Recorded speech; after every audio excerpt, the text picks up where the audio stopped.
Ladies and gentlemen, how are you? I thought I'd go a little early. I already knew Trish was going to have Cena Wong on tonight. Who is it? Cena Wong? Hold on, let Ping check. Let Ping double check. I just want to make sure I'm telling you the right things.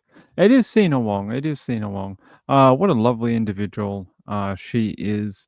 Worked with her with Trish a few times. She's a very nice lady, very professional. But I know there's a lot of people who don't want to do anything else with John Benet Ramsey. I know there's a lot of people that are sort of just burnt out on it, which I get. It's not one of my pet cases. It's not something I do a lot of. I mean, I check in from it from time to time if there's news or whatever, but I don't really, it's not one that really fascinates me or makes me, stay up late at night reading about it. So I thought we'd come on and we'd talk about a few different cases. I have a few different ones to do tonight. Obviously, the big one is Megan Boswell and the opening day and opening comments and things like that is very, very interesting. Hold on, Mrs. Ping wants something. Hold on. Huh? Oh, oh.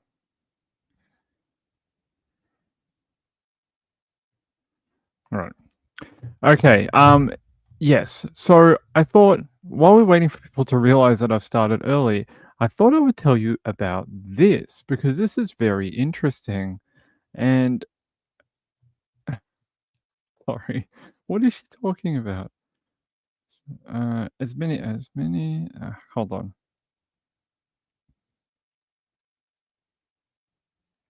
All right. So apparently, in New South Wales and Victoria in Australia, here, a company who did ankle monitoring of people on bail just quietly went out of business and stopped tracking those dangerous people who are out on bail. Just stopped. They just stopped doing it. Didn't tell anyone, didn't notify the court, didn't, I don't know, didn't contact anyone. Just decided to shut down. And so now the Justice Department in New South Wales and Victoria are now desperately trying to track down these individuals who were out on bail with ankle monitoring. So that's a big whoopsie. That is a very big, it seems very irresponsible from a company and government standpoint. How come nobody was watching this company? How come there was no sort of like security check? How come there was no sort of Department of Justice and this company crossover where they sort of keep each other in check? They just went, oh, yeah, that company, Bail Safe Australia, they'll keep an eye on all these dangerous people for us. We just don't have to do anything, just send them there. Well, apparently they were supposed to provide real time monitoring of these people to make sure they were where they were supposed to be and not where they weren't supposed to be. But they just shut up shop and didn't tell anyone. So now there is hundreds of people across Victoria and New South Wales who are supposed to be restricted to certain areas or not allowed out of their homes, but apparently they can do whatever they want because ain't nobody watching them. There's no one watching them. And yeah, so well done. Yes. Yeah, so no one's watching these people. And I find that hilarious because why is there no monitoring of the company who's supposed to be monitoring the criminals? It's very a weird approach. It's almost like they didn't care. They're just like, "Oh, they're on GPS monitoring. That's fine. Yeah, some other people are watching them. Who? I don't know. Some company we gave the contract to. That I've never heard of anything like this before in my life. Yeah, so it says the collapse of a private firm that provided police with ankle monitors has left accused criminals, including alleged drug traffickers, gangsters, gunmen, arsonists, and money launderers unaccounted for. Police and justice authorities and courts across New South Wales and Victoria are now desperately trying to find the alleged offenders on bail after Bailsafe Australia quietly shut its doors more than a week ago. The website for the independent GPS monitoring service for offenders no longer exists, and the Department of Justice was never told about the company collapsing.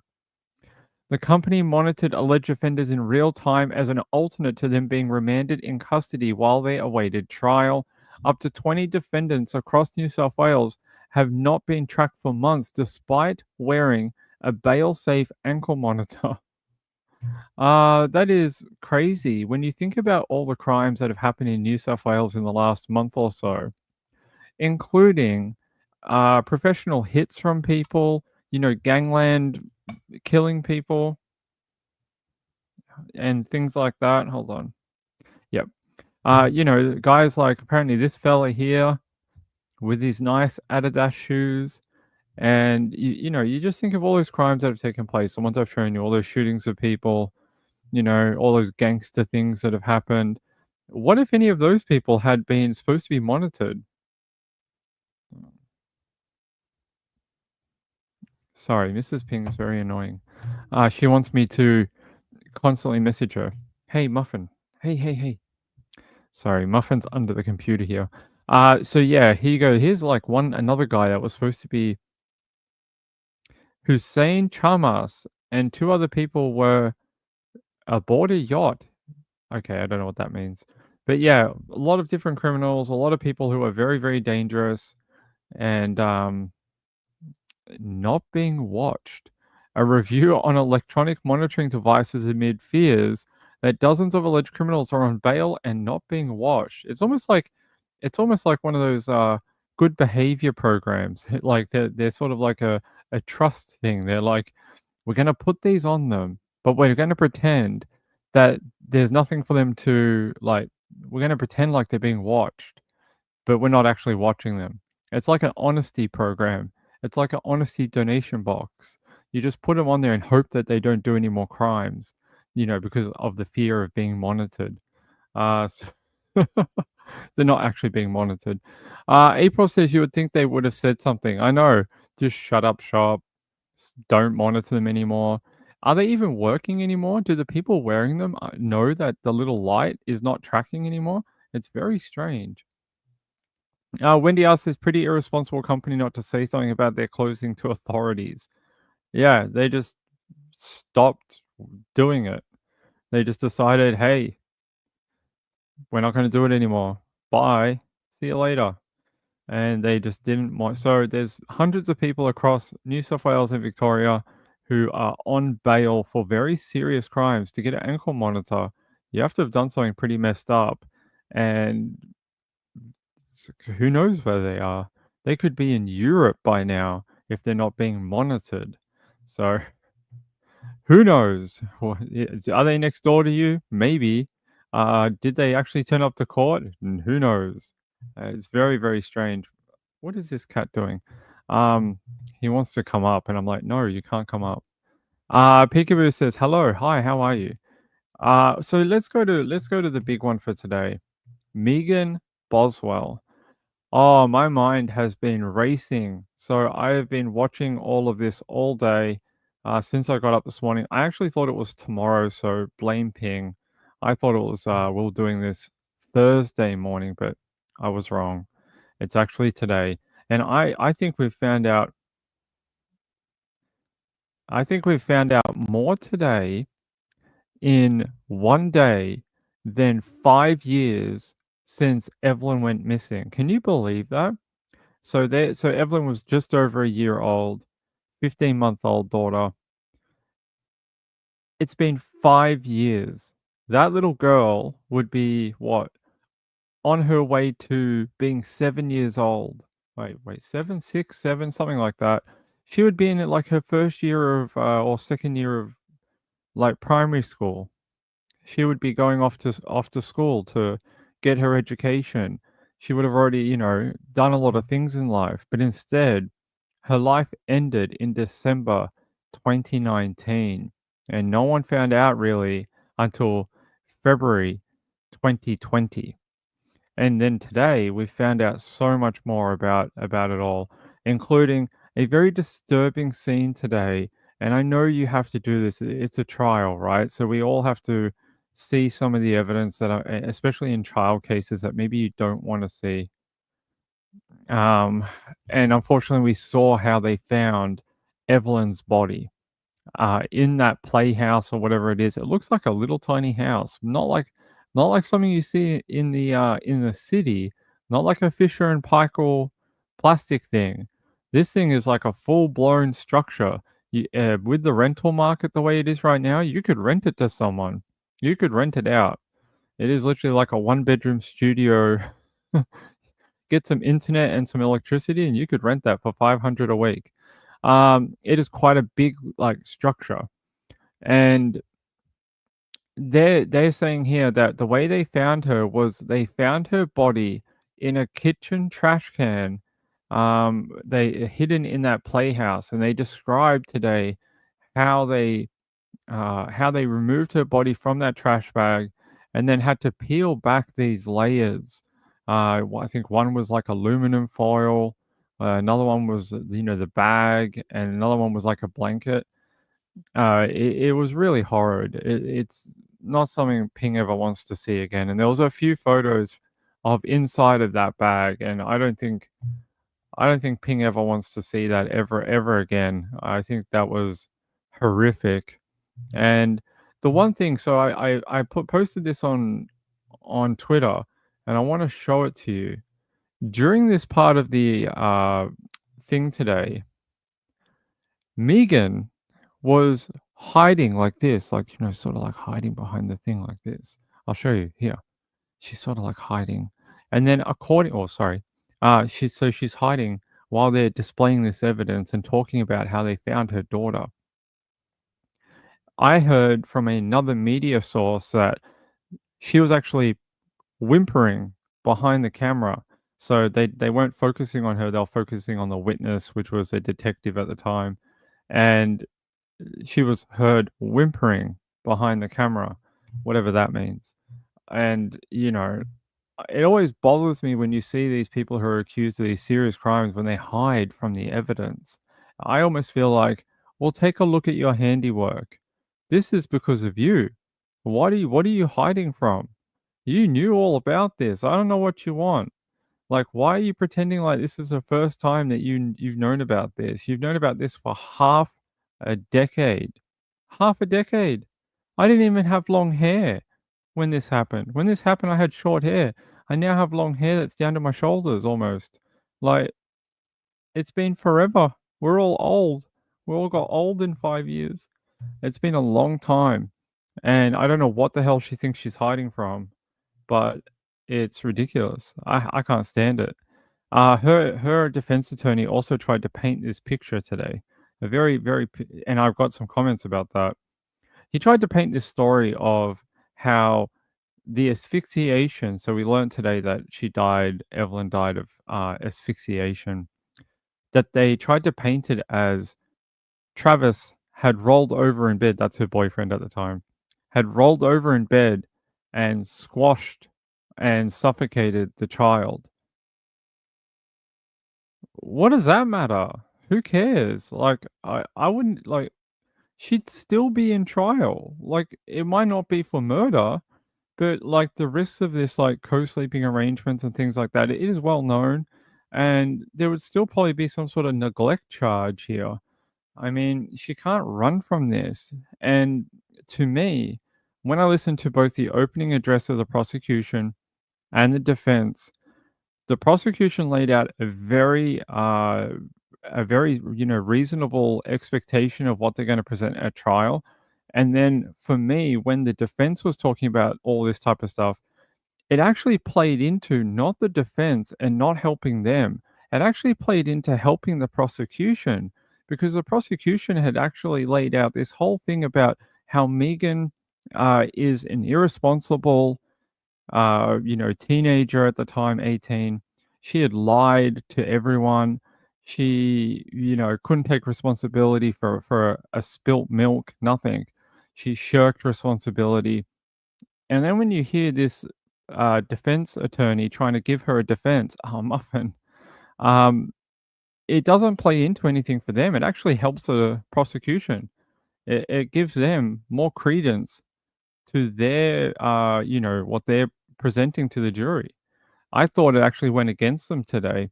I didn't think it did anything for Megan, and I just think it backs up the prosecution's side of everything. I thought it was a very strange, very strange way of trying to provide a defense because it shows again she wants to shirk that responsibility onto someone else, not take accountability, and that it's always someone else's problem. Always. Yet, when we boil this down to the simplest form of this, it's her child, no one else's. It's her baby. Who's responsible for that child? She is. There is no one else. You can say it was freaking Santa Claus who came down the chimney and squashed your baby and suffocated it, and it would still be your fault because it's your child, it's your house, it's your responsibility. There has to be some level of accountability here. So it really drives me a bit crazy. Sorry, that was a really long monologue. I don't know why I did that. April B says, I'll have to look for it tomorrow. I don't know where to watch it. There are several people covering it, including Court TV, WCYB News 5 out of Tennessee. They are covering it. WBIR Channel 10 is also covering it. And you can tune in here. I'll probably be covering it as well. But let me show you a little bit from today from this. Can we play this? Is this a small one? Let's see. Witnesses were called today for day one of the murder trial of a young toddler, Megan Boswell, accused in that death in Sullivan County Court. She's accused of killing her 1-year-old daughter, Evelyn, back in 2019. Prosecutors say she did it in opening statements today. There are some disturbing details coming from investigators. They say that she put Evelyn's body in a kitchen trash can, then hid it in her own childhood playhouse. They say Boswell spent months lying about where her daughter was while building a new life. 31 days. Where's Evelyn? There's no Evelyn. People are really starting to get concerned, and Megan Boswell continues to concoct stories. The defense argued while Evelyn's death is tragic, the state does not have the evidence to convict Boswell of first-degree murder and other charges. They say it's possible Boswell or her boyfriend rolled over Evelyn in bed and were too scared to call 911. Put yourself in Megan Boswell's position. She's 18 years old. She's got an older boyfriend. We expect the proof will be that he tells her, don't involve me with this. By the way, today throughout the whole first day, this guy, he's doing her no favors. He might be one of the worst defense attorneys I've ever seen.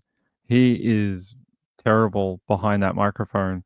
His explanation and direction to the jury is terrible. Like, oh, yeah, she had an older boyfriend. Who cares?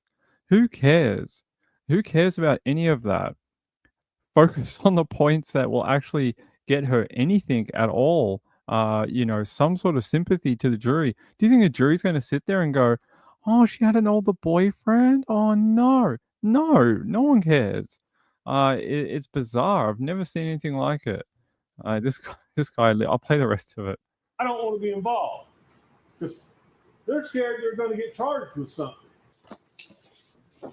Well, more witnesses, including investigators, were called to the stand throughout the day. If convicted, she wouldn't face the death penalty, but instead life in prison without parole. You can trust us to follow this trial for you as it continues. There you go, her pretending to cry and hide behind her hand again. Yeah, she's too young. She was too young, old enough to have a child, old enough to, live on her own or whatever with her boyfriend or wherever she lived at her dad's. She moved around a bit. Wendy R said she's too young. She's too young to have had the child. At what point do we stop, excusing people's actions? She's 18. We send people to war at 18. We send people to other countries to defend our country. But, we're going to excuse this woman, that exactly what she is, not girl, not teenager, woman, and we're going to excuse her for this. No, no, thank you. I say no. Rachel said, yeah, I was just about to get to that. You guys beat me to it. That was the big shocker from today that Mr. Perry is not Evelyn's father, and that she had told everyone that he was the father, and he is not. So all that time that people were wasting 5 years ago, chasing him down, trying to find out more about him, he's not even Evelyn's father. And I think that goes to show just how deep some of these lies run with Megan. Everything's a lie. She's learnt that by lying, she gets out of any sort of responsibility. And they actually painted that picture today saying that she had said, "Oh, Evelyn's with her father." And they were saying, well, the family was very happy about that, that there was a man in Evelyn's life, like a father figure, and they were happy that the child was spending time with the father, and he was showing responsibility and stepping up and being a real man, and so it was all lies for a start, and two, he's not even the father. So this today, day one, has been explosive. It's just been everything we thought we knew about Megan Boswell has just been shattered. Everything we thought we understood about the case has just been turned on its head. Wendy R says she must be like the neighborhood doorknob. They've all had a turn. I don't know about that. I have no idea about her sexual history, but I have no idea. The fact that she doesn't really know is concerning. I'm not going to like corner her for having an active sex life, but interesting. Journey says, "Oh yeah, I know who you were. It's all right. I know who you were. But good to see you. Good to see you." It was. I don't know if it was televised. I'm not in Tennessee. I have no idea. But it was on Law and Crime. News 5 had a live stream. I think WBIR Channel 10 had a live stream. So there was several. WJHL I think also had a live stream today. Yeah, so there was a number of TV channels that were streaming the court today live. So I expect they'll be back. Today court ended early due to a legal challenge on some evidence that they wanted the jury to hear. So they ended early today. It was only, I think, about 3 or 4 hours, and they'll be back tomorrow. Hopefully for a full day in court. Hey Thavi, how are you? Good to see you.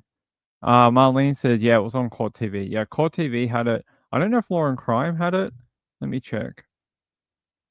I don't know. Probably. I'm gonna say probably. Hold on a sec, guys.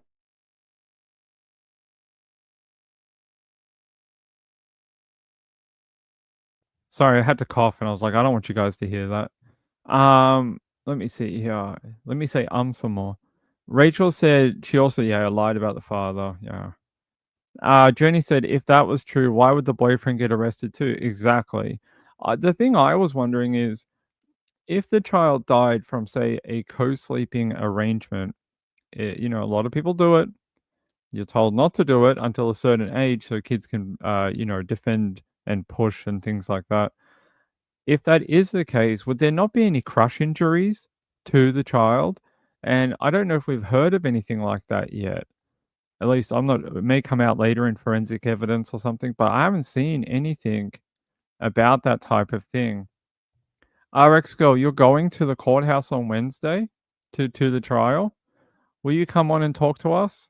Or come talk to Ping before the show and tell me what you think about the day in court? Let me know, my friend. I'd happily have you on. Blaze says, hey, Blaze, good to see you. Wendy R, Burnt Popcorn, RX Girl, Journeys is here as well. Thavi is here. April B. Who else is here? Marilyn Landis, Nikki made it. Rachel's here. Who else? Probably a lot of people. Peekaboo made it. Hey, sweetheart, how are you? April B. Lynn D was here earlier. Diane as well. Danny Mitchell was here way earlier. Good to see you all. All right. You know how to get in contact with me.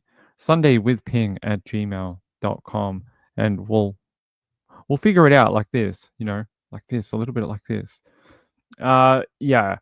So it's been a really interesting day in court for Megan Boswell. Oh,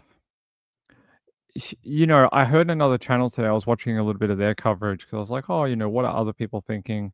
And they were going down a similar route. They're like, she's very easy to dislike.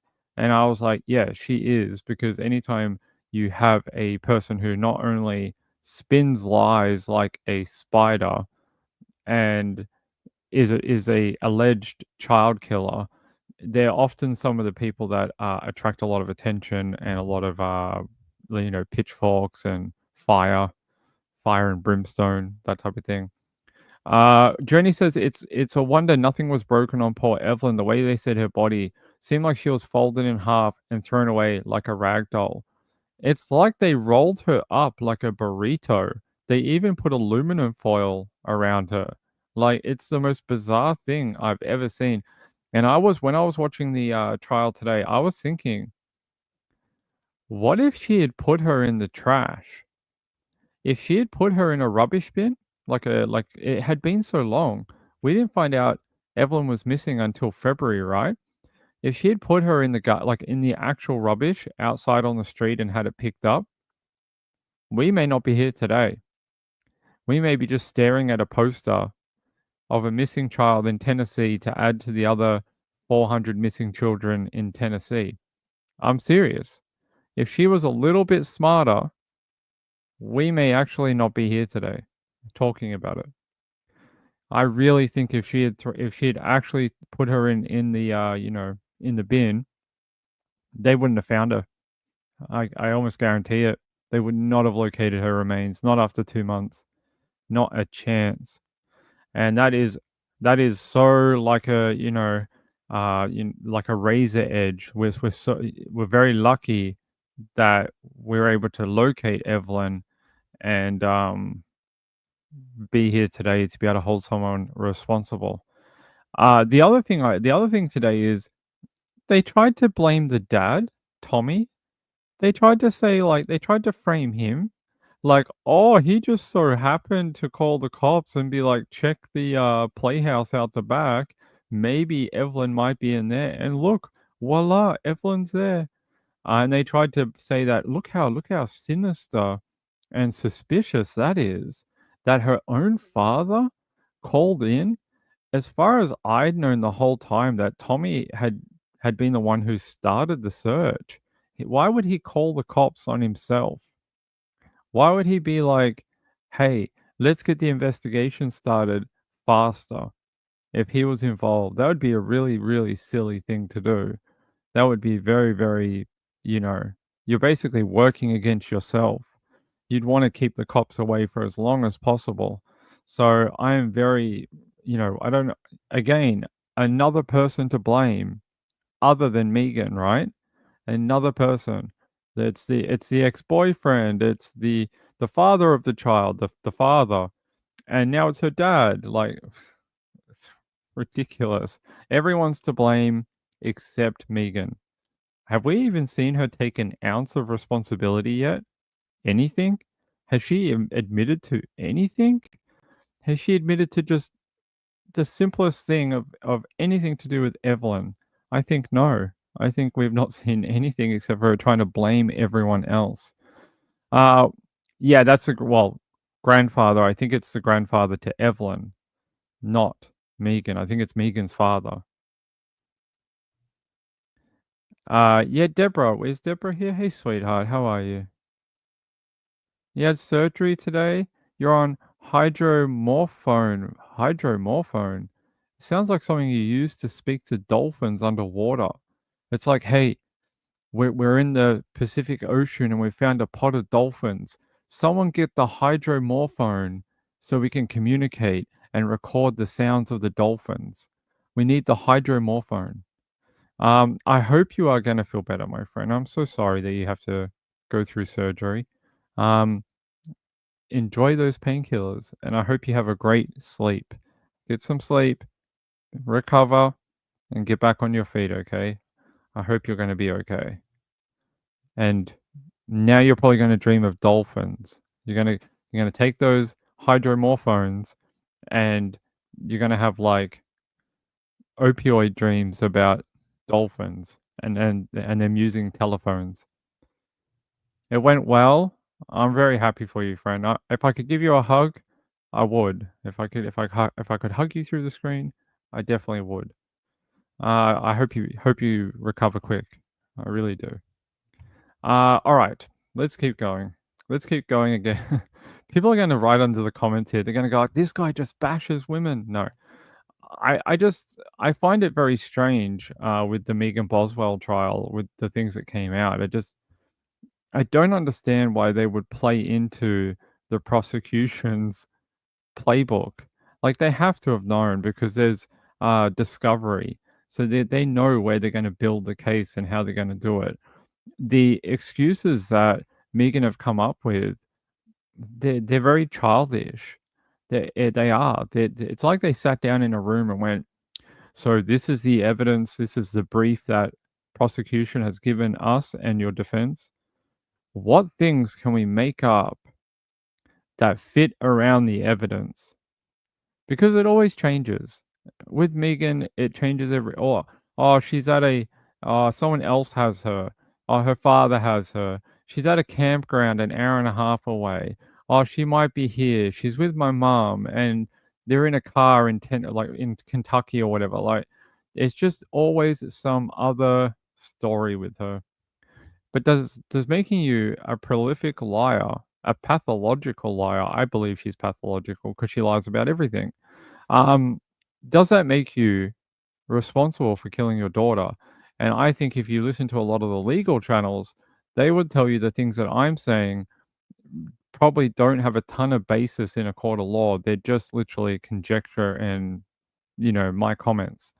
And I would have to unfortunately agree that even though these are horrible things and I make a decent point, from a legal standpoint, they don't mean a ton. But here, during the trial's first day, there were some disturbing details that came from the prosecution. They said the last time that Evelyn was seen alive was shortly after her first birthday, and that several months passed without anyone seeing her. They continue by saying Megan put Evelyn's body in a kitchen trash can before hiding it in her own childhood playhouse on her family's property. They added that Boswell spent months lying about her daughter while building a new life. The prosecution says 31 days. Where's Evelyn? People are starting to get concerned, and Megan starts to concoct stories. The defense argued that while Evelyn's death is tragic, the state does not have the evidence to convict her of first degree murder and other charges. They said it's possible Boswell or her boyfriend rolled over on Evelyn in bed and were too scared to call 911. What do you guys think about that? To me, it's built into all of us that if anything goes wrong, we're to call 911, right? So if your grandfather has a heart attack, you call 911. If the little kid that lives next door gets hit by a car out the front of your property, you call 911. And when it comes to your own children, you would think, even at a young age, there are some great parents out there who had children at like 15.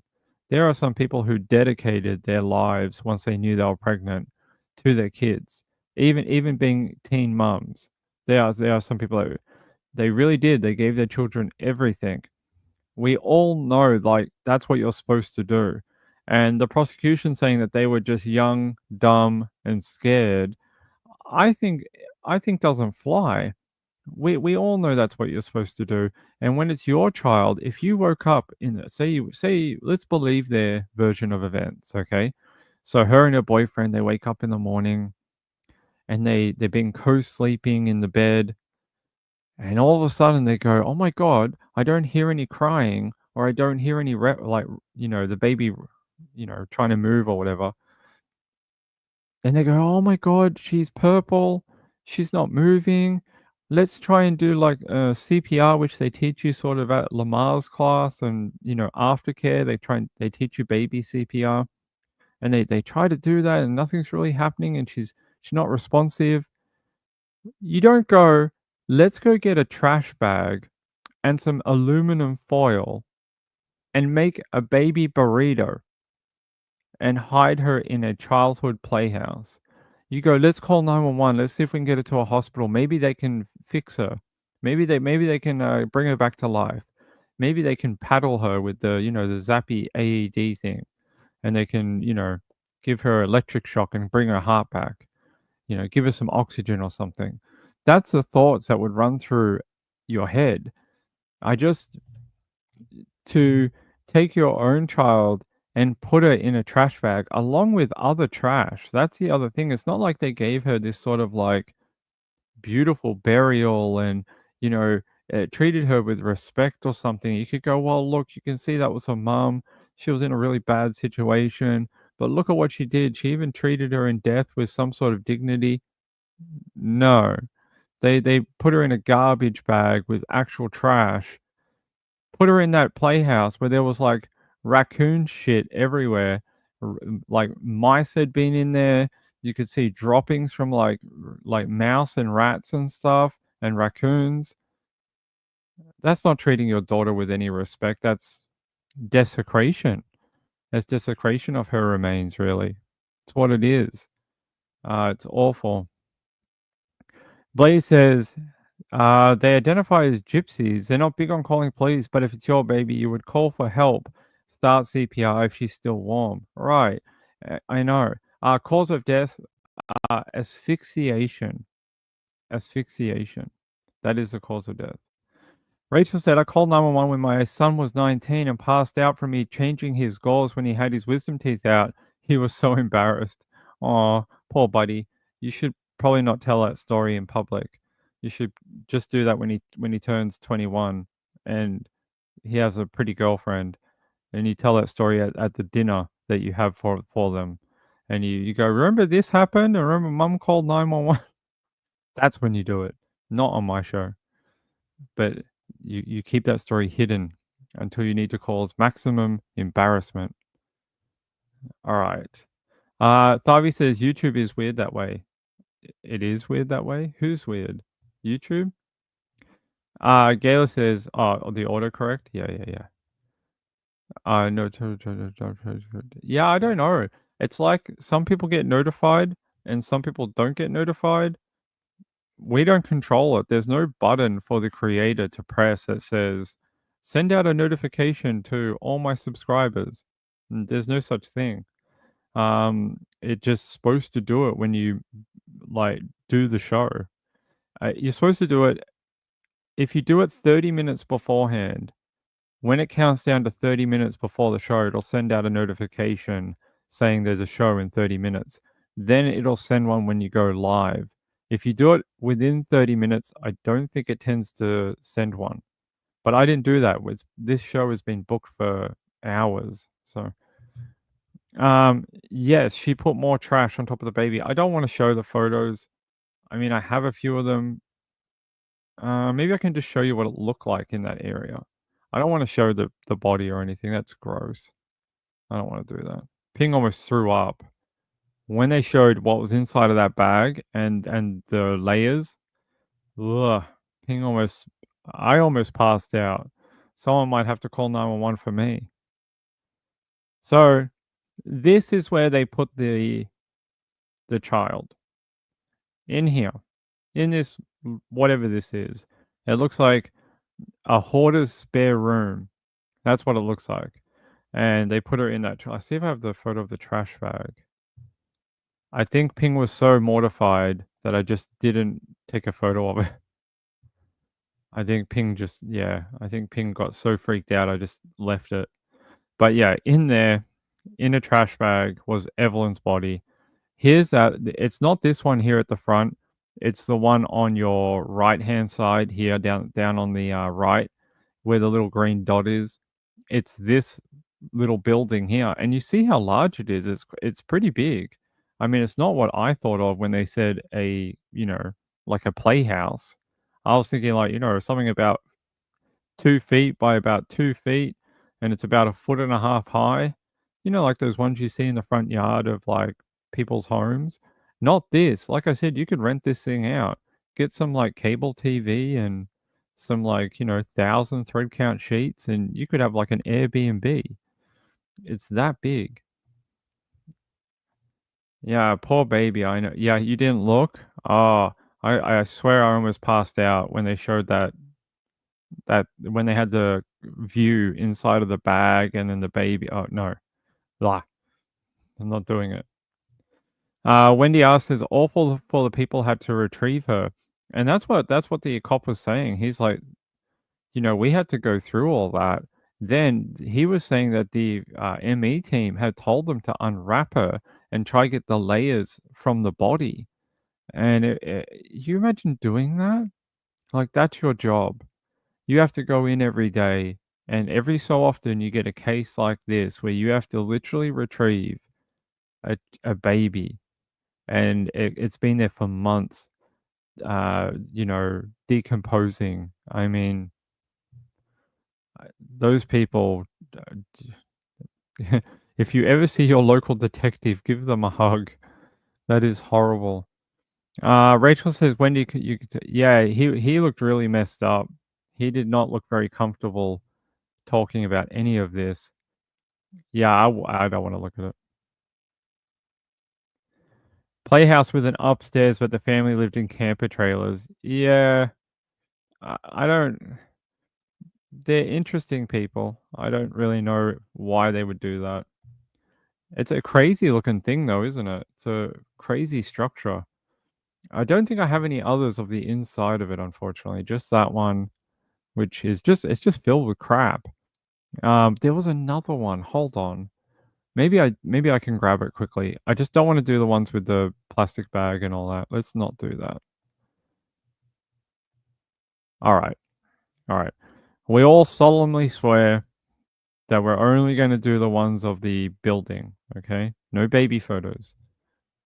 Because if you want to look that up, they were broadcast today, but Ping's just not interested in. So here's that structure. And it's massive. Like, those people who build tiny homes? That's what this is. It's like one of those little tiny home projects that people have on YouTube. You could live in this thing, I swear. Let's go a little forward. There's the opening for it. This is what the cops found. Just got to be really careful we don't go too far because they start going into the other stuff. So there, they open the door. You can see all like how messy and stuff it was in there. There's that photo, the screenshot I just showed you. Just let me go forward a little bit and just double check. Yeah. So look, you can just see like all the rat shit, all the possum crap, all the dirt, there looks like there's been a bird in there at one stage, a bird that pooped everywhere. And it's just full of random crap and spiders. And this is not what I would consider a dignified anything for my child. And like, not at all. I would never want to do this to my own flesh and blood. Not even in death. Okay. So here's the bin. There's the bag. I just want to double check we're not going to go. All right. That may be the last photo I can show you. Let me just go a little forward. All right. We got to be real. I think the next one after this, if I'm. Okay. Next one after this delves deeper into the bin, and I don't want to go there. Even though it's a fact of life and it's a fact of the trial, I just, it's not, it's around if you want to watch it. But yeah, inside this white bin is where they located Evelyn, just chucked in there like no one wanted her anymore. Oh, we don't have the thing. Good work, Ping. Good work. Why do you have a YouTube channel? Yeah, I'll show you again. It's all right. We can do it again. Good work, Ping. Why do you suck so much? Yeah. So there, yeah, there's the outside of that. It's a great little structure. What a lucky child to have that as a kid, right? What a lucky kid. And there you go, them opening it. So that's the screenshot I showed you before. Here's the one I was telling you about with all the crap everywhere. Look, just all this like raccoon shit and stuff. Like it's just everywhere. You can tell animals have been in here. Like you can tell with the, you know, there was a bird in here at one point. You can tell by the white spots on everything. And this is where she decided to put her daughter in here. Amongst whatever this is. And there's the white bin, which had the remains of Evelyn.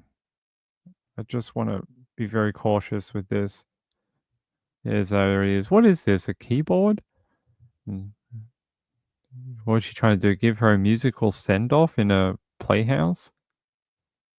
There you go. This is what got me today. For a minute I was like, "Whoa, is this a murder scene?" Look at all the red splotchy paint everywhere.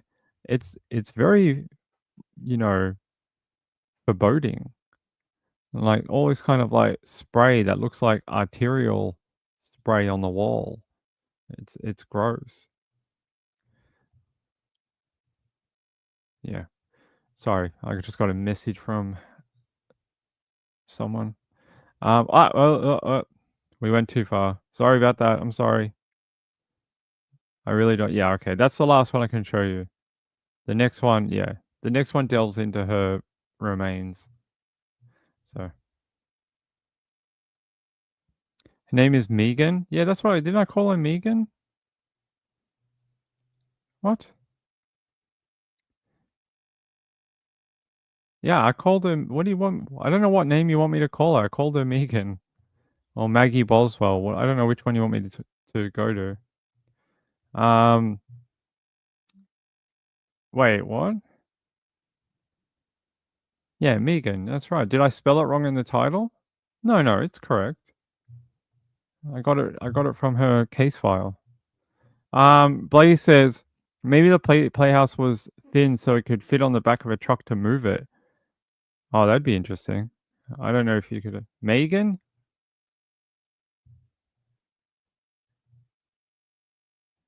Megan. Oh yeah, I'm not going to pronounce it like that. You can come for me if you want, but that's how we say it here. So you can do what you want with that. That's how we pronounce it here. Wendy R says at the grandfather's property, why would she desecrate this place like that? I don't know. I don't know what it's for. Yeah, so Lisa is right. So we say Megan as in Meagan. That's just the way it's pronounced here. So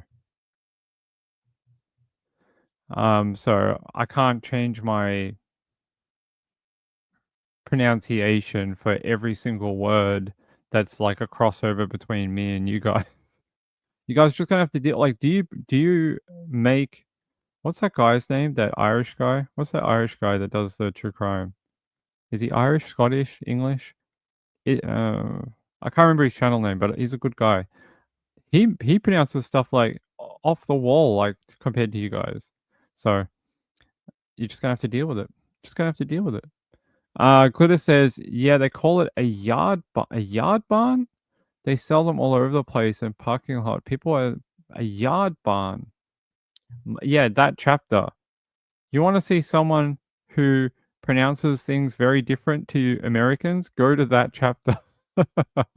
I'm going to call him one day and I'm going to be like, we're going to have a discussion about pronunciation and USA names because he has the same problem. He has the same thing. Yeah, you guys are just going to have to deal with it. Some things I'll change. Some things I'll try to do the pronunciation difference and things like that, but not always we can do that. He's Irish. Irish. Okay. I like his channel. He's a great guy. It's a Welsh name, a form of Margaret. Yeah, Margaret. I think I told you guys that one of my first real girlfriends was called Maggie or Margaret. So a long time ago, long time ago. So yeah, so I know you guys like to say Megan, but we don't use that name here at all. Everyone is called Megan here. So there we go. True Crime Rocket. I don't know who that is. I don't know who that is. It's Gayla got it right. It's that chapter. It's Mike from that chapter. Yeah, he's a cool guy. Um, yeah. I will hold on. Let's look up this thing. Yard barn. A yard barn. A yard barn. I don't know. Like these things. Yeah. Okay. What would you use it for? I'm so confused about what you would use this for. Here, I'll show you the one I found. Like, what do you do with them? Is it to live in? Is that like, are they like little tiny homes? Here, look. A deluxe lofted barn cabin. So do you just put it on your property like a holiday home type of thing? If you had like a property that had like a lake, would you buy something like this and put it near the lake? So you had like a little house to, you know, to visit and go fishing from? Is that what it be? Is that what you would do with it? It does sort of look like something like this, but her one looks a little more smaller, maybe like not as big. Yeah, we call them a shed too. A shed. We call them sheds for tools. Oh, so you put your lawnmower in that? So yeah, we just call it a shed. Yeah. It's meant to be used as a okay, I get what you mean. Like a granny flat. Yeah, that's sort of what I was thinking. Like, is it something that you could have at the back of your property or, you know? Oh, okay. Glitter says, I think they just make them look cool, but most of the time they're just for storage because they don't have any kind of electricity or plumbing or anything. It's just a shed. You could put solar panels on that. You could get running water. You could have like a water tank. You could get like solar. You could run like cable TV. I'm sure you could watch Oxygen Network in there. Glitter says that's what it is. It's just a pretty shed that costs way too much money. A lot of the Amish communities make those. The Amish community really fascinates Ping. I'm so fascinated by them because I used to watch a show. I think we've talked about it before. There was a show on cable TV like 15 years ago where the girls and the boys that grow up in the community go to the city for like Rumspringer or whatever they call it, and they go to the city for a period of time, and then they decide if they like the city life or they want to go back to their families or whatever. And that's how I first found out about like Amish people in America. I was like, this thing is fascinating that these people live like uh, they do like a lot of work with their hands and they make like wooden things and they like farm a lot and they make like different things, a lot of creative type stuff. And that was my show. That show was my first sort of interaction as a Australian into what they did as teenagers. I had no idea. What is it called? Breaking Amish? Is it still around? I wonder if they're still around. Rachel said the Amish went to North Carolina and built amazing tiny houses for people. They are some pretty good people. Although we had that murder, 2 murders last year. That one where that woman was killed inside her home. I think her name was Rebecca. She was killed inside her home in an Amish community. And then there was another woman who was abducted and then killed in an Amish community last year too. Marlene said, I don't think an Amish person did it. I think it was like an outside person, but it was within the community. Marlene said, I see the Amish people at the store and they are cool. You just smile and do not talk or say hello to the men. Can I say hello to them? I'm a man. So the men will only speak to men? That's interesting. Gayla says no mobile phones or no phones, no TV. Interesting. Yeah, Breaking Amish. Another was the Amish Mafia. I don't know that one. I just know the one where the teenagers went to the city and then they taught them about like normal life within the city. Anyway, we're getting off. We're way off topic. Way off topic. We're talking about Megan. Megan. M- Maggie Boswell. So let's go back here. Let me go back. I want to show you this little bit here if I can grab it. That's what she said. No, Ping, don't make sexist jokes on this channel. I'm not allowed to. All right, hold on. All right, we might have to find it somewhere else. This is like 4 hours long. There was a bit from the defense that I wanted to actually from the prosecution. Where is that nice lady with the pink coat? Is that her beginning here? Let's have a look. Defendant or game, learning to tie her shoes, all of the things that we think of that are firsts for 6-year-old children. But based upon the last 2 days of our jury selection, we all know that Evelyn Boswell is not going to do any of those things. We all know that all of that was taken away from her in December of 2019 by the defendant, Megan Boswell. And her life wasn't just cut short. It's not just a tragedy. Her life was violently ripped away from her. And we can all agree that it's a shock. It's a tragedy when a child dies. It's upsetting. It upsets all of us. You'll hear phrases like "gone too soon," "what a tragedy." A child has such a life ahead of them. And a lot of times it is a tragedy. And in this case, it's a tragedy too. But in this case, it was a preventable tragedy. There's so much more to this story that you are going to hear. Because Evelyn did not have to die.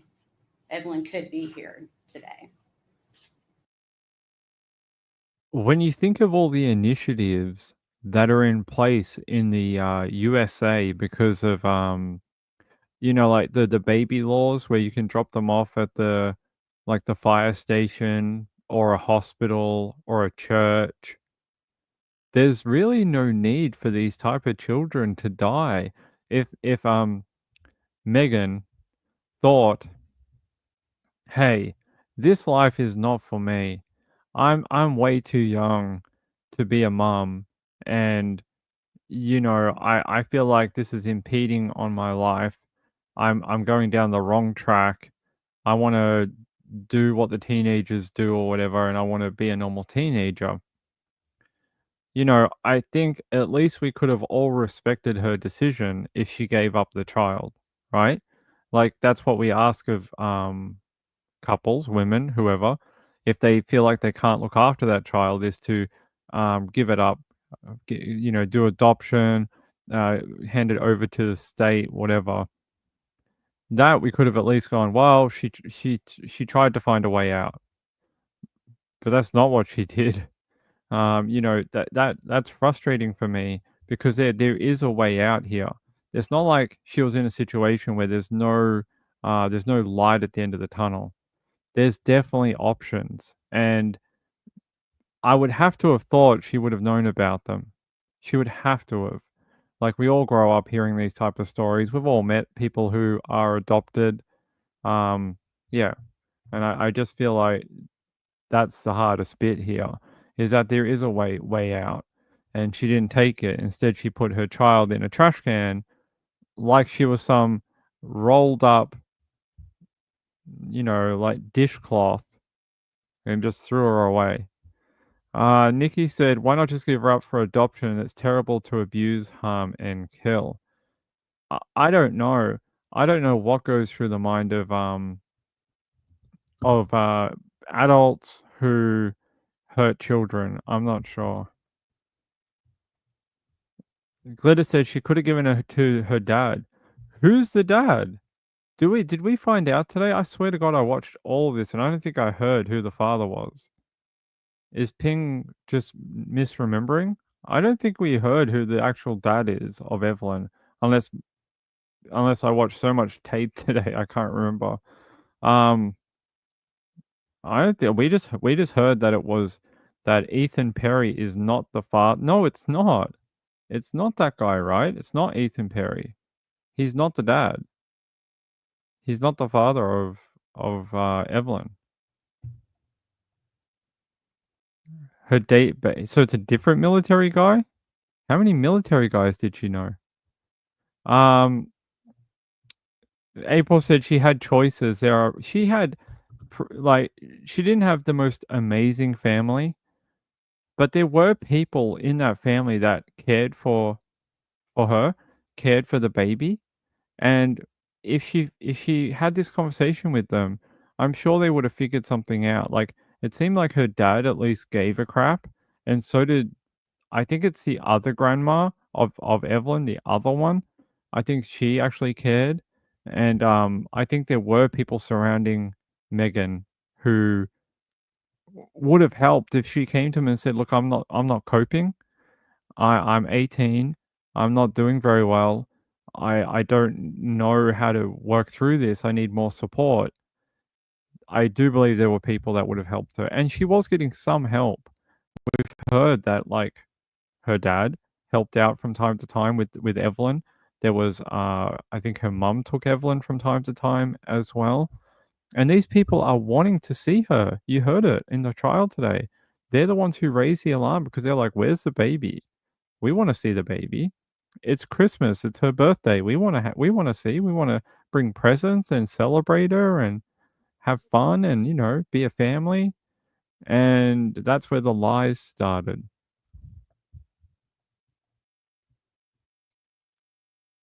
Rachel said, no, they didn't say. Yeah, I was pretty sure. I watched 4.5 hours of tape today and I didn't hear anything about who the real father of Evelyn is. Yeah, unless it was the guy who didn't show up. That is very interesting. There was one guy they admitted into into witness today on the court. Yeah, I wonder if we will find out. Town bicycle. I can't. You as ladies can say that. Ping can't say that. If I call anyone a hoe, they're gonna come for me. They're all gonna come for me. They're gonna make TikToks about me. They're gonna like do a Me Too movement. My name's gonna be in posters and stuff. They're gonna make YouTube videos about that YouTube guy who thinks is miss. They're gonna get me. They're gonna come for me. But you guys can say it. I can't. Glitter said, I just Googled that and I can't find anything that says he's not the dad. They said it in court today. Do you want me to find it? Do you guys want to hear it from the prosecution? Hold on. Give me 1 second and I'll scrub through this and I'll find it.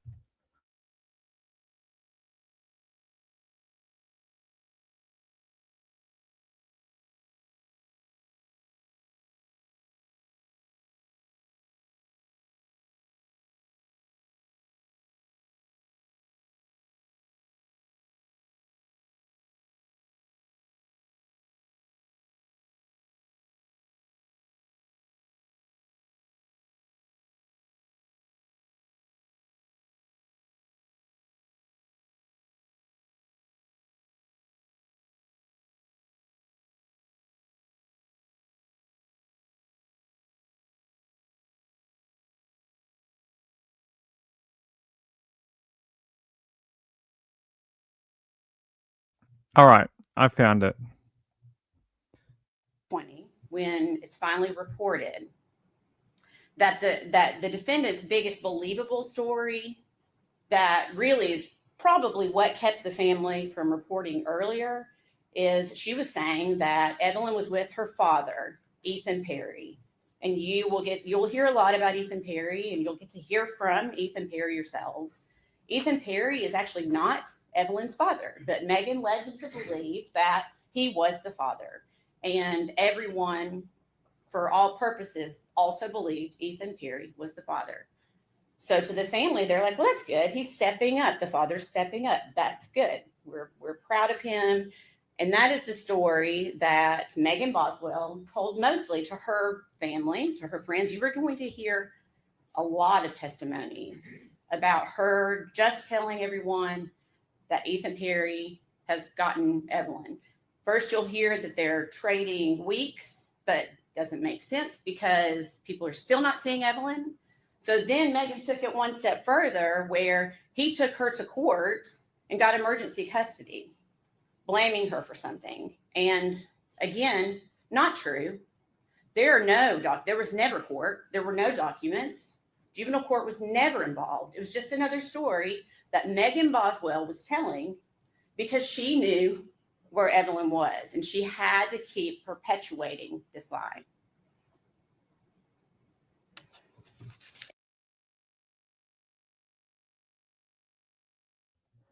There you go.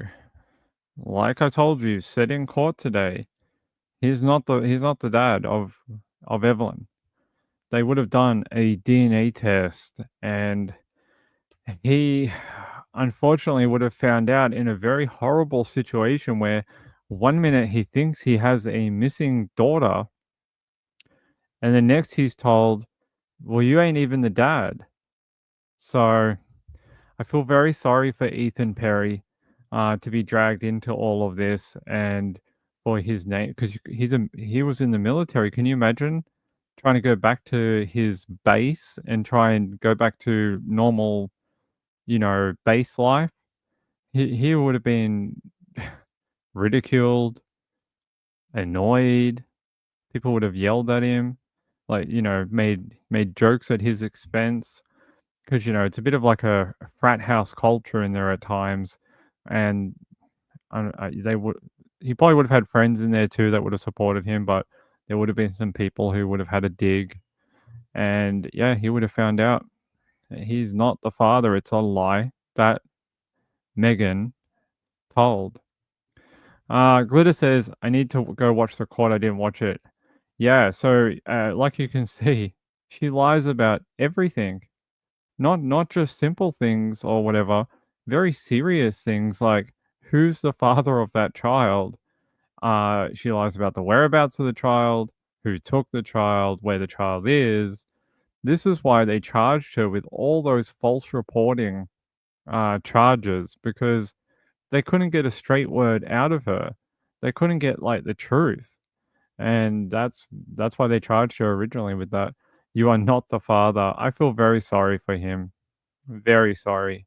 And he's going to be at the trial. I think we see him today? I think we saw him today get sworn in. So we're going to hear from him in the next coming days, and it'll be very interesting to hear what he has to say and what the world of Megan and Evelyn look like to him.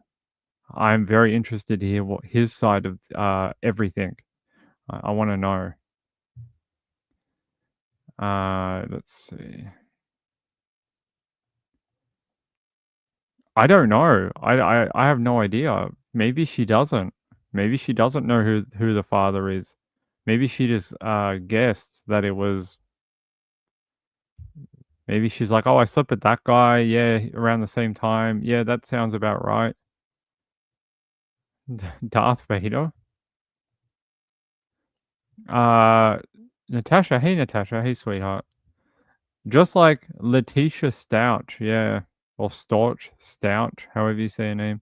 Nothing but lie after lie. Yeah, similar. I think Letitia is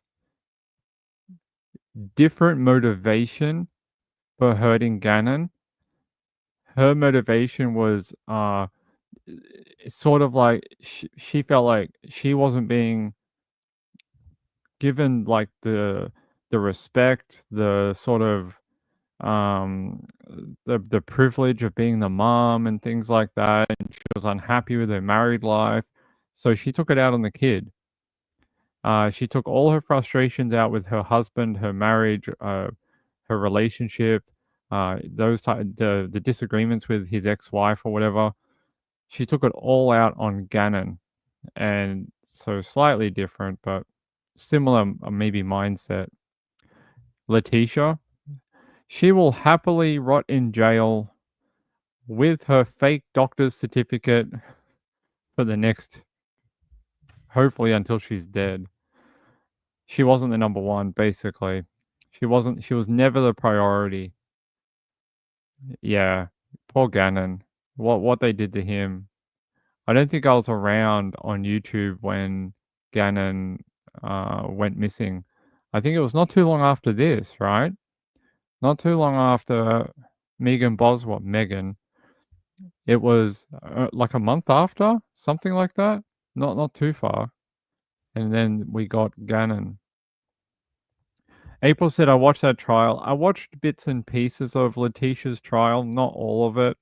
I was already, you know, I'd already basically seen enough. You know, those photos of the bedroom, the mattress. I don't know. I don't think you can ever unsee those crime scene photos ever. Glitter says, right, it's so heartbreaking. And to listen to Gannon's dad and his, I don't know who she is. She's his father's ex-wife. Is that right? That lady with the blonde hair. She's just devastated constantly. Like, I don't know how she wakes up in the morning. She seems like she's just lost. That poor woman. It was heartbreaking. Yes, 2020. Yeah, it was around the same time. I wasn't on YouTube yet, so I wasn't covering it, but I watched it. And then she went to trial like last year. His mother, it's Gannon's mum. Yeah. Yeah, she just I don't even know if she knows what to do. I don't know if she knows what to do with her life. She just seems so lost. She seems lost. Poor woman. Poor lady. You know. Yeah, Gannon's case is heartbreaking. It really is. And so is Evelyn's, and we've got to do it. We've got to get through it. You know, think of how the emotions make you feel from just hearing from day one. And then think of all the people who actually loved that little girl in real life and how they must have been feeling for the last 5 years, waiting for this day to finally appear and try and get the truth, justice, and holding someone accountable for what happened to that little girl. So if it makes you feel very sad, very mad, and, you know, upset, I can't imagine what those people who loved Evelyn feel. They must absolutely just be in another dimension every day. It's Gannon's biological mum. Okay. Yeah, she seems like a lovely lady. Hey, Juicy Jules, how are you? Gannon case here in my hometown, Colorado Springs. She was so done. The moment that CCTV came out from the neighbor, it was like, gotcha. As soon as that CCTV came out and it broke her story of what happened that day, it was all over. It was all over. They had her. Yeah, I remember when that CCTV came out, it was like, haha, gotcha. I know it's a pretty name, right? Evelyn. It's very, very pretty. Very, very pretty name for a very pretty girl. So, Juicy Joel says suffocated child while not called the who knows? Apparently, because she's 18. Please donate today, and you know help a 18-year-old girl that has many family members. You know, it makes no sense. Like it's not like she's hard done by. It's not like she doesn't have people in her life that would help. Is her life a little bit messed up? Yeah. But no, whose family life out there? Put your hand up. At 18, whose family life was perfect? Is there anyone in the chat whose family life was like something out of a Hollywood movie, like the Brady Bunch? I think we'd be hard pressed to find someone who was like, "Oh, I love my life at 18. I had the best people." Like we all have challenges and issues, right? We all have family problems.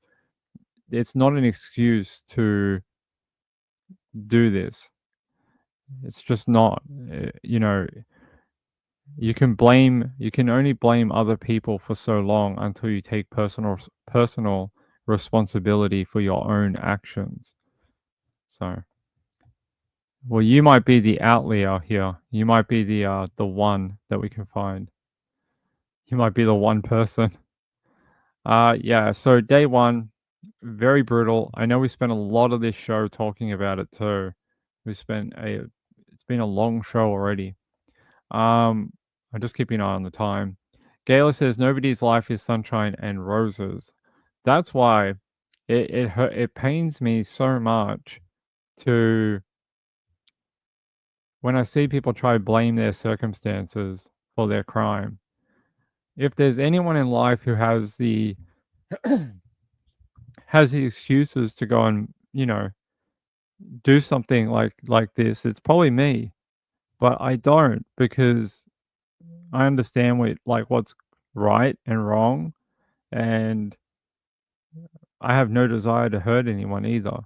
So I never buy it, and it often feels personal to me when these people try and do that, and they try and blame their life, they try and blame their circumstances, because it's not an excuse to have that type of behavior. It's really not. You make your life what you want to make it. You create your surroundings. So Blaze says, I had my baby at 18 and went back to school the following fall, worked weekends when my husband was home.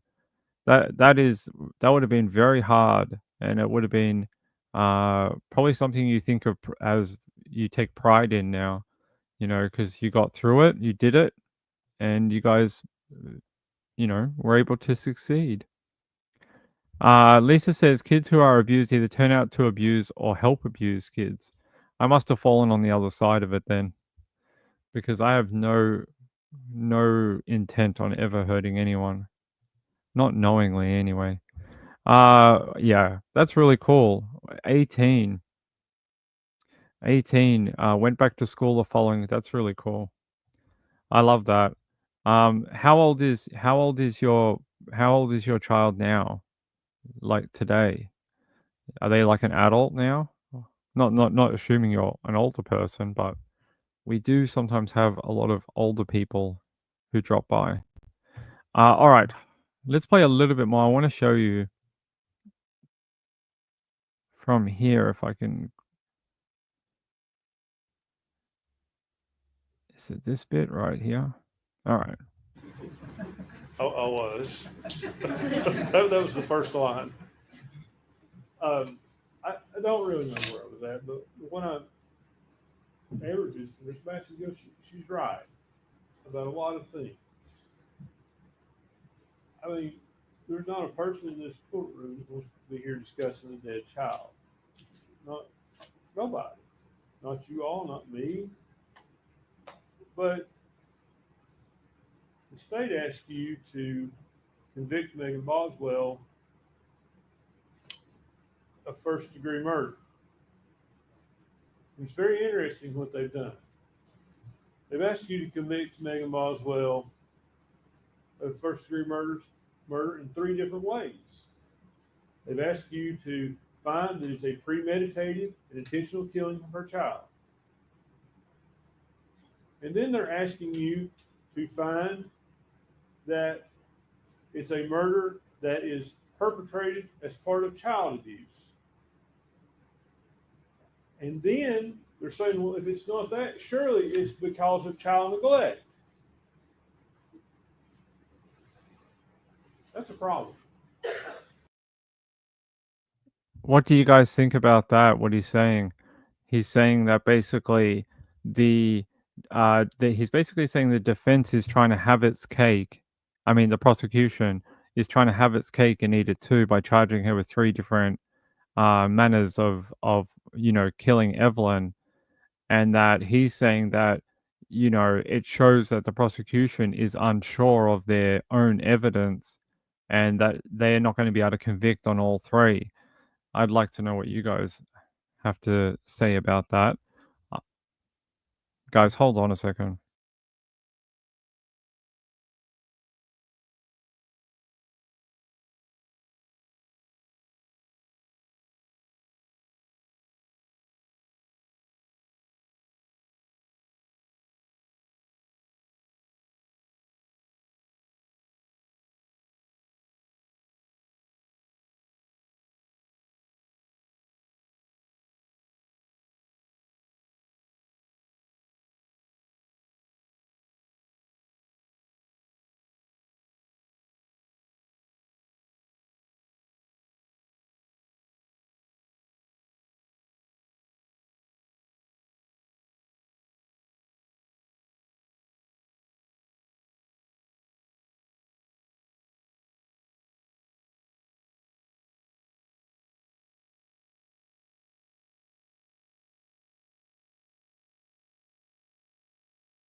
Sorry about that. I had to help Muffin with something. He was trying to jump up somewhere, and I was like, "That is very dangerous, Muffin." So I just put him where he wanted to go. Deborah says the defense has a point and could be a problem for the prosecution.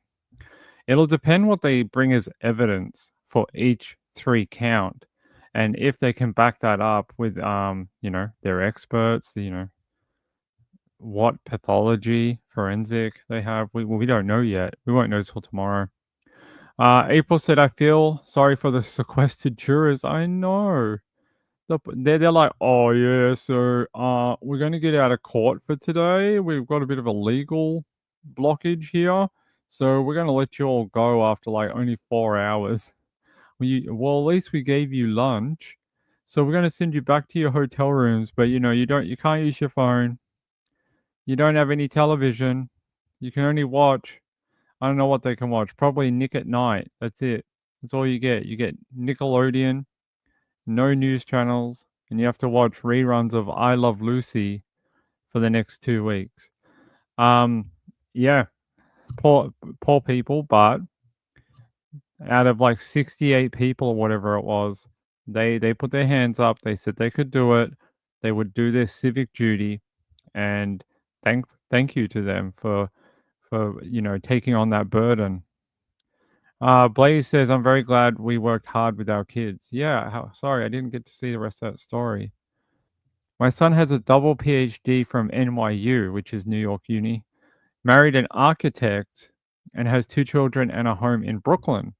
He works for a satellite company. Oh my God, your son is Elon Musk.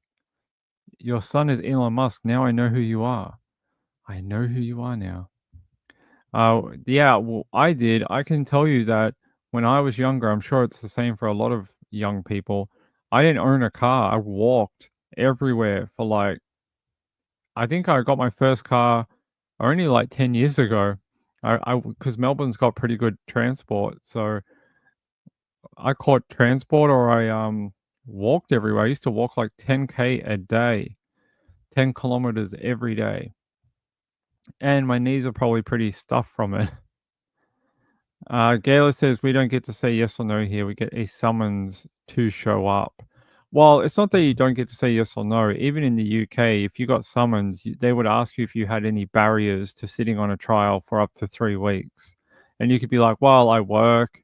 My work won't give me time off. I have an illness. I have a child that I can't get childcare for. Same in the US, same in Australia. There are some barriers as to why you cannot do jury duty. So it would be the same. I think in Tennessee it was done on a ballot. So they had like a bunch of eligible names and they just pulled them out of a thing. All right. Let's keep going. I think we're done with that for today. I think we're just about done. All right. Yes. Done with Evelyn. I'm just trying to see if there's any extra details I want to share with you. Nope, we already read that. No, I think I'm good.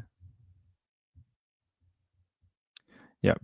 So Thursday, 9 a.m. in the morning, court will be back in session for day 2 of the Megan Boswell trial.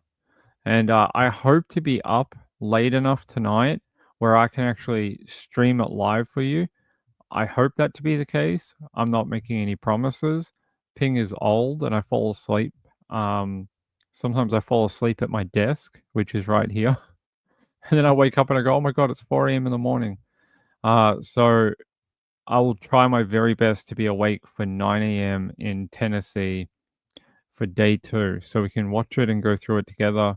We can comment on it together and see if we see anything interesting. Yeah, I think it will be good.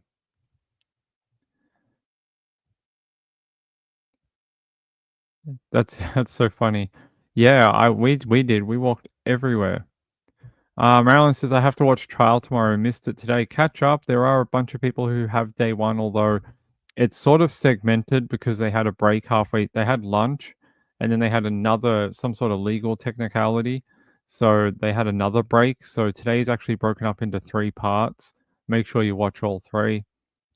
I've got doctors coming to talk about my mum tomorrow. That's a weird thing to tell people. I hope your mum's okay.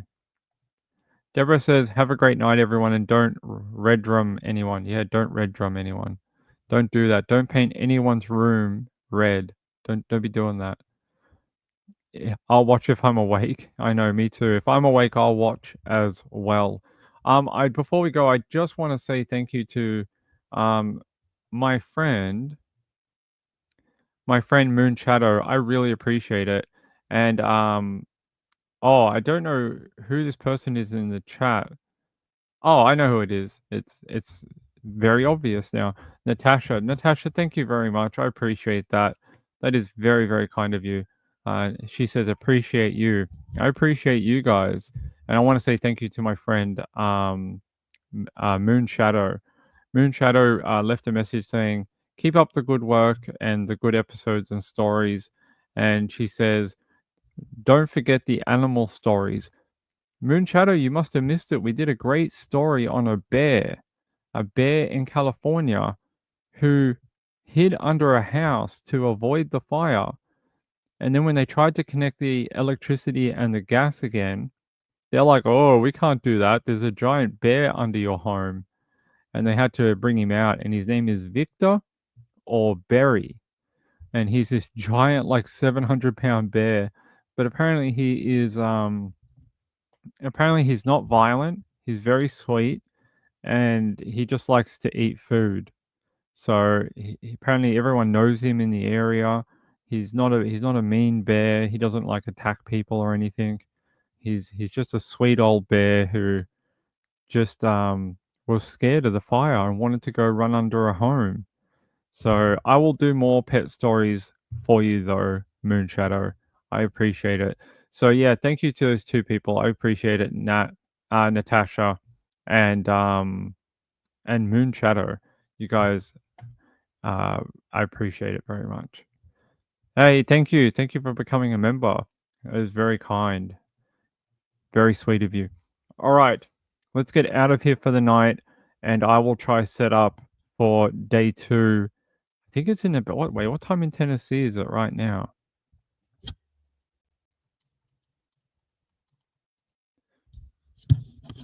Let's see.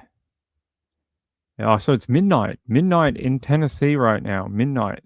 So in 9 hours, what would that be? It's 5 plus 4 is 9 plus 5 is 2 a.m. in the morning. So it'll be 2 a.m. in the morning for me when trial gets underway again. 2 a.m. No, 1 a.m. It's 5 now. It's midnight. According to the link, it's midnight right now. Oh, you're saying it starts at 8 a.m.? They said they're starting at 9 tomorrow. Oh, it's 1 a.m. there. Okay. Okay, well, that link is wrong. That link is wrong. I looked it up. I'll show you. It says 12:01 a.m. Thursday, the 6th of February, GMT -6, time in Nashville, Tennessee, 12:01. And then it says in Knoxville, well, that's where the trial is taking place. It's 1:01 a.m. How is there 2 different time zones in Tennessee? How does that work? Someone's going to have to tell me how that works. Because, like, yeah, in Nashville, it says here it's 12:01. But if we go to Knoxville, it's 1 a.m. I don't know how that works.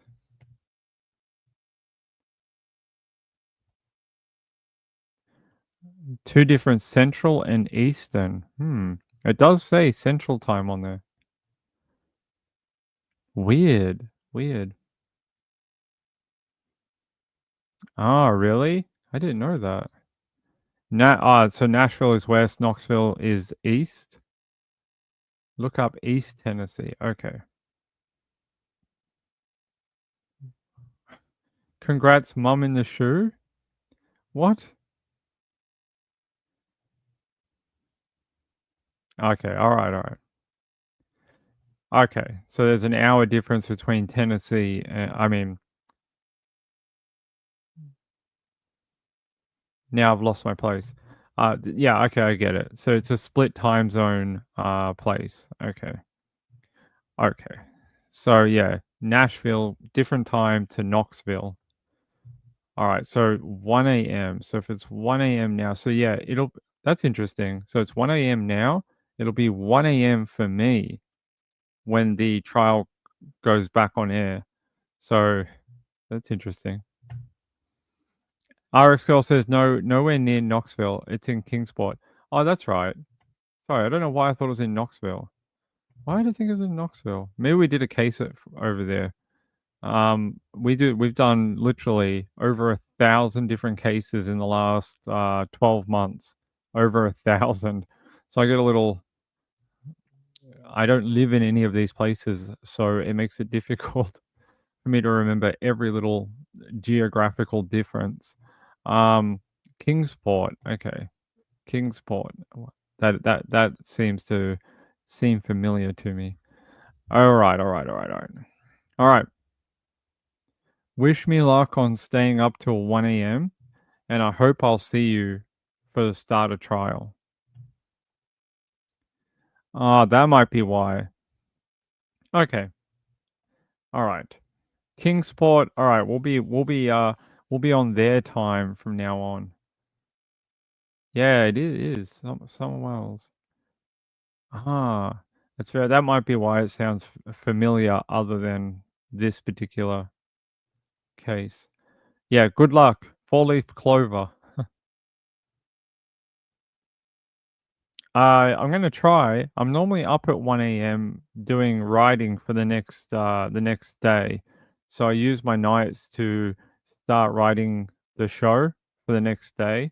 And then I go to bed and I wake up and I do the next bit with any updates that have happened throughout the USA day. So yeah, I'm normally up. We can at least cover the beginning of it. I will. Bluntville, Sullivan County, Tennessee. Okay.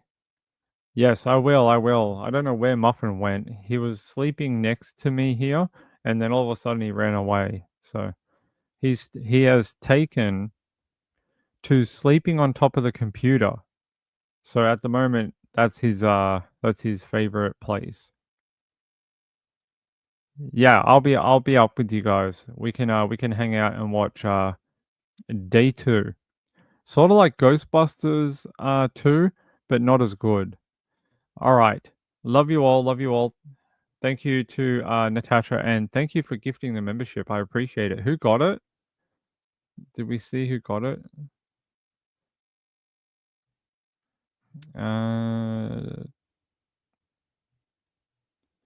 It was Mum in the Shoe. That's why she said congratulations. Tomorrow, if we get a good showing tomorrow for the show, I'll give away 10 memberships during the trial. Okay? Bye. Love you all. Yeah, don't be naughty. Be good people out there. Have a great day tomorrow. Have a great Thursday, and I'll see you for trial in the morning. Okay, wear your best dress or your best blouse, and I'll put a suit and tie on. No, I won't. But I'll put my best hoodie on, and I'll see you tomorrow. Bye. Bye. Bye. Bye. Get some sleep. We got trial in the morning. Bye.